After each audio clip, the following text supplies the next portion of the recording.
ఓం శ్రీమాత్రే నమః. కార్తీక పురాణం 11వ అధ్యాయము. కార్తీక మాస మందరుడు పురాణ మహిమ గురించి ఇప్పుడు మనం తెలుసుకుందాం. ఓ జనక మహారాజా, ఈ కార్తీక మాస వ్రతం యొక్క మహత్యమును గురించి అనేక ఉదాహరణలు చెప్పియుంటివి. ఇంకను దీని గురించి ఎంత చెప్పిననో తనివి తీరదు. ఈ మాసమందు విష్ణువుని అవిసె పూలతో పూజించిన ఎడల చంద్రయాన వ్రతము చేసినంత ఫలము కలుగును.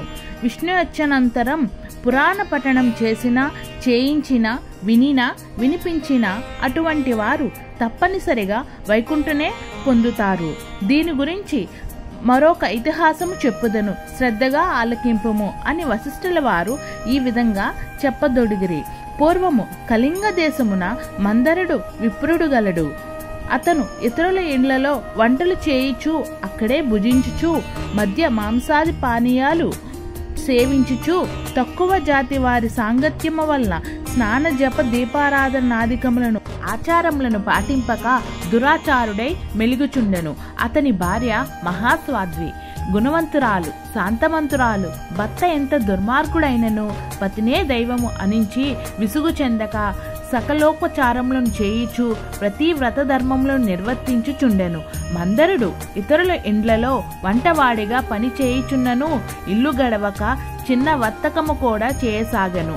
ఆఖరికి దాని వలన కూడా పొట్ట గడవక పోవుటచే దొంగతనములు చేయిచు, దారి కాచి బాటసారులను బాధించి వారి వద్ద ఉన్న ధనములు వస్తువులు అపహరించి జీవించుచుండెను. ఒక దినమున ఒక బ్రాహ్మణుడు అడవి దారిని బడి పోవుచుండగా అతనిని భయపెట్టి కొట్టి ధనం ఆచరించుచుండగా అక్కడకు మరొక కిరాతకుడు వచ్చి ధనస్యే వారిద్దరిని చంపి ధనుడు మూట కట్టుకుని వచ్చుచుండెను. సమీపముందున ఒక గృహ నుండి వాక్య ఒకటి గాండ్రించుచూ వచ్చి కిరాతుడిపై పడెను. కిరాతుడు దానిని కూడా చంపెను. కానీ ఆ పులి కూడా తన పంజాతో కిరాతుడిని కొట్టి ఉండుట వలన ఆ దెబ్బకు కిరాతికుడు కూడా చనిపోయెను. ఈ విధముగా ఒక కాలమున నలుగురు 4 విధములు హత్య చేసి చనిపోయిందున ఆ నలుగురు కూడా యమలోకమున అనేక శిక్షలు అనుభవించుచు రక్తము గచ్చుచు బాధపడుచుండరి. మందరుడు చనిపోయిన నాటి నుంచి అతని భార్య నిత్యము హరినామస్మరణ చేయిచు సదాచారివత్తి అయి భర్తను తలుచుకొని దుఃఖించుచు కాలము గడుపుచుండెను. కొన్నాళ్లకు ఆమె ఇంటికి ఒక ఋషి పొంగవుడు వచ్చెను. ఆ వచ్చిన ఋషి గౌరవముగా ఆహ్వానించి పాద్యార్జులచే పూజించి, స్వామి, నేను దీనురాలను, నాకు భక్త గాని సంతతి గాని లేరు. నేను సదా హరినామస్మరణ చేయుచు జీవించుచున్నాను. కావున మోక్ష మార్గము ప్రసాదించుమని బతిమలాడుకొనెను. ఆమె వినయమునకు ఆచారమునకు ఆ ఋషి సంతసించి, అమ్మా, ఈ దినమును కార్తీక పౌర్ణమి, చాలా పవిత్రమైన దినము. ఈ దినము వృధాగా పాడు చేసుకుని వద్దు. ఈ రాత్రి దేవాలయంలో పురాణం చదువు. నేను చమురు తీసుకుని వచ్చాను, నీవు ప్రమిదను ఒత్తి తీసుకుని రావలేను.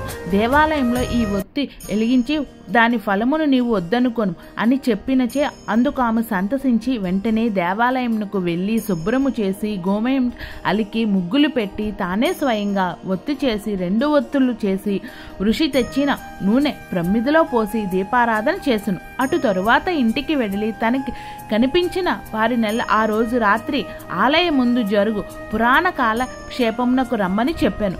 ఆమె కూడా రాత్రి అంతయు పురాణమును వినెను. అచటి నుండి ఆమె విష్ణు చింతనతో కాలము గడుపుచు కొంతకాలమునకు మరణించెను.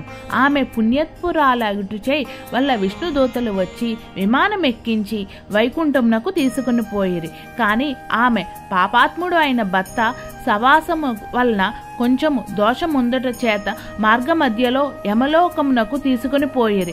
అచ్చట నరకమందు ముగ్గురితో బాధపడుచున్న తన భర్తను చూచి, ఓ విష్ణుదూతలారా, నా భర్త మరి ముగ్గురుని ఈ నరక బాధపడుచున్నారు కానా నా యందు దయ ఉంచి వానిని ఉద్ధరింపమని బాధయే పడును. అంత విష్ణుదూతలు, అమ్మా, నీ భర్త బ్రాహ్ముడై ఉండిచుండెను, స్నాన సంధ్యాలు మాని పాపాత్ముడై ఉండేవు. 2వ వాడు కూడా బ్రాహ్మణుడేనని అతను కూడా ధనాసుచే ప్రాణహితుడిని చంపి ధనమును అపహరించును. 3వ వాడు భాగ్యము. 4వ వాడు పూర్వము ద్రావిడ దేశమున బ్రాహ్ముడై జన్మించను. అనేక హత్యాహారములు చేసి 12వ రోజున తెలలాపనము మధ్య మాంసాహారి గాన పాపాత్ముడై అందుకు ఈ నలుగురు నలక బాధములు పడుచున్నారు అని వారి చరిత్రలు చెప్పి అందులకే ఆమె చాలా విచారించి, ఓ పుణ్యాత్ములారా, నా భర్తతో పాటు మిగిలిన ముగ్గురిని కూడా ఉద్ధరింపమని ప్రార్థించగా అందులకు ఆ దూతలు, అమ్మా, కార్తీక శుద్ధ పౌర్ణమి నాడు నీవు ఒత్తు చేసిన ఫలము ఆ విప్రునికి దర్శిపోయించో వారికి మోక్షము ఫలము కిరాతకునకు చెప్పగా అందులకమే అట్లు దారపోసెను. ఆ నలుగురు ఆమె కడకుచి విమానమెక్కి వైకుంఠముకై వెళ్ళిరి. కావున ఓ రాజా, కార్తీక మాసమున పురాణం వినుట వలన దీపము వెలిగించుట వలన అట్టి ఫలము కనుగవే వింటవా అని విశిష్టుల వారు అనుడేరి. ఇట్లు కాందస్ పురాణత్రంగా వశిష్ఠ ప్రోక్త కార్తీక మహాత్య మండలి ఏకాదశాధ్యాయము 11వ రోజు పారాయణం సమాప్తం.